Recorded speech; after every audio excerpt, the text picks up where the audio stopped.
on the surface it looks and sounds like a pretty easy song. You got 3 main chords, A, G and D. You're just rocking out, having a good time, and there you go.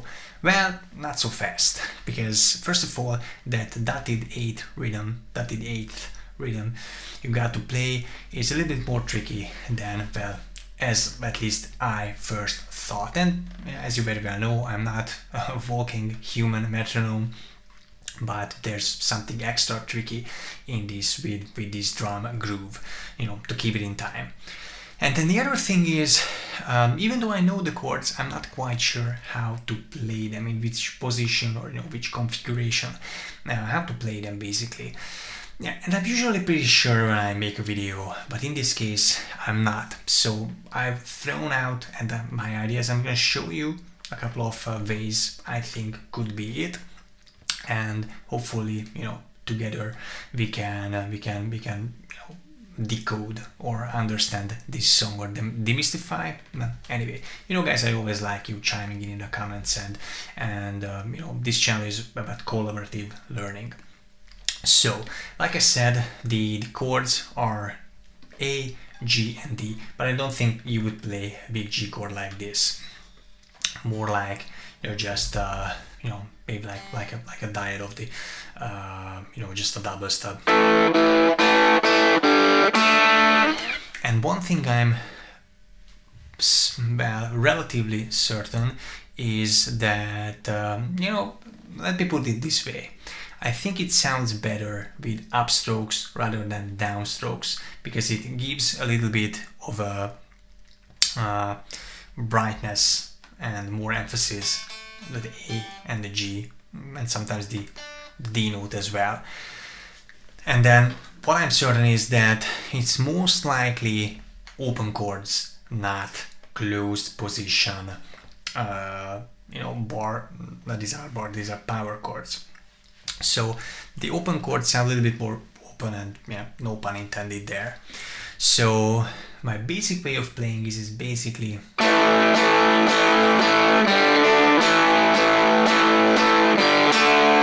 open position, open chords, first position, open chords, upstrokes, and for the G I only play the G and the D strings. Now there's kind of a slide from the A to the G that I hear in the recording, so I was experimenting with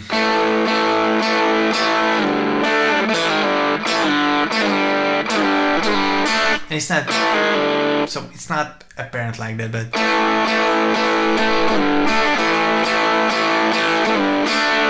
something like that. It definitely sounds like sliding down to me, but in the second verse I gave a couple of different variations, and you can do it with an up strike, well, slide up, and upstrokes, of course.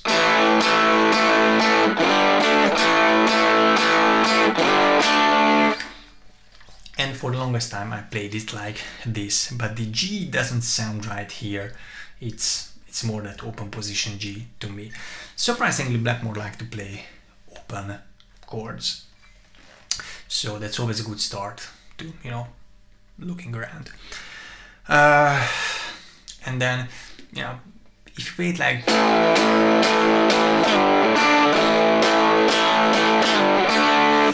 this big A power chord just doesn't sound right to me. So these are kind of variations that I'm working with, and definitely one advantage of sliding up.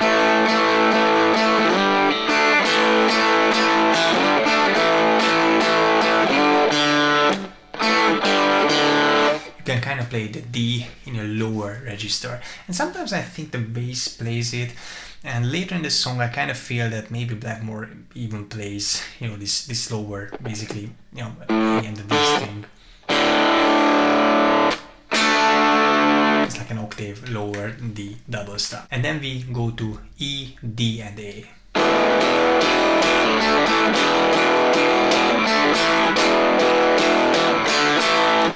So the D chord sometimes I play with a downstroke. And then we get into that crazy lick, which I'm not going to break down here because I have a short and a separate lesson about this, because I used to play this differently, which turns out was wrong, because Stuart, Blackmore's old friend and awesome musician, killer guitar player, showed me how to do it, because Blackmore showed him how to do it. So you can check that video out.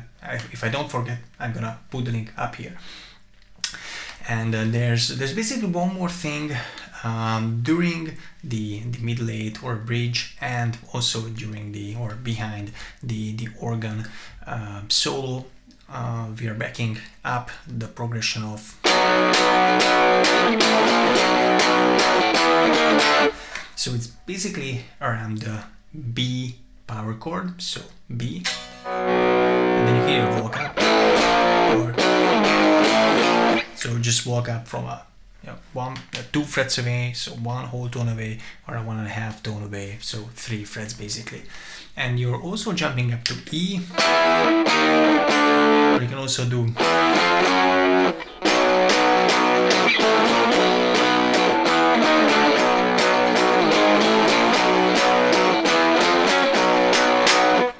stuff like that.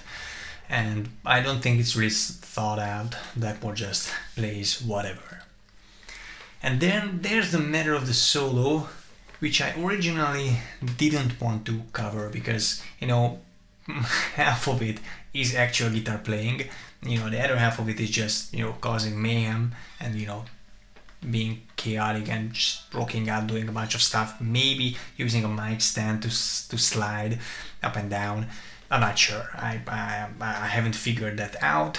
I'm trying to do something similar that, you know, gets some of the vibe across, because in the end I thought if I cover this video, which I wanted to cover for a really long time, you know, even before I bought this guitar, but certainly when I bought this guitar, I thought that this is the time to cover it. But that was now 5 years ago, and even for a long period of time I thought it was recorded with the 335, you know, with the red Gibson. But the reason I don't think it is, and I talked to Max about it, and this is what we, you know, arrived to as a conclusion, because you have, you know, the slides that you hear at the end of the riff, and yeah, so I think, yeah, there's one point before the solo, before the organ solo.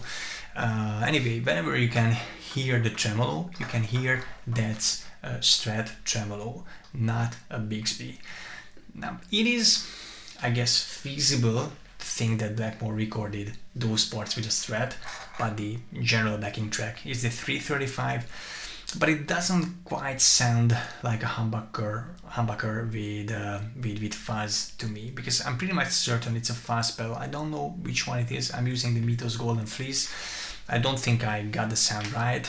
It gets, again, some of the feeling across, but that's a topic for later. At some point in my life, I would like to you know, find out what fuzz pedals Blackmore used.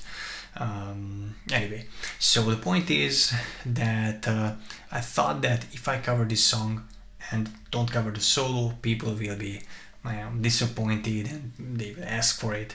So I try to do a decent job of not totally, you know, butchering this, but it's mainly just, you know, playing around with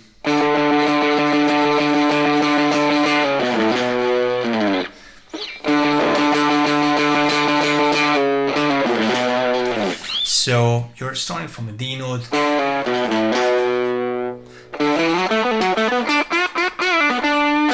and then basically, so you go down a semitone to C sharp or D flat, B, A, B, and then you do this twice, and then after that you're basically on the B minor pentatonic. Then there's, you know, a bunch of tremolo stuff and, you know, sliding happening, and for the very end of the solo you come back to that.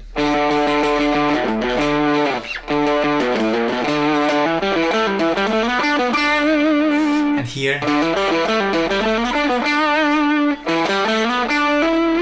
that's already the E minor pentatonic, and then you do these unison bends.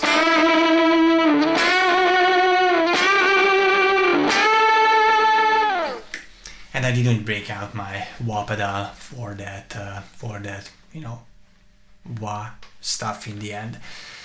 So these are, you know, some of my scattered thoughts about this song. Hopefully it is useful to some of you guys. If so, let me know in the comment section. Again, if we can solve the mystery of this song together, let's do that. And other than that, hopefully I'll see you guys in the next video.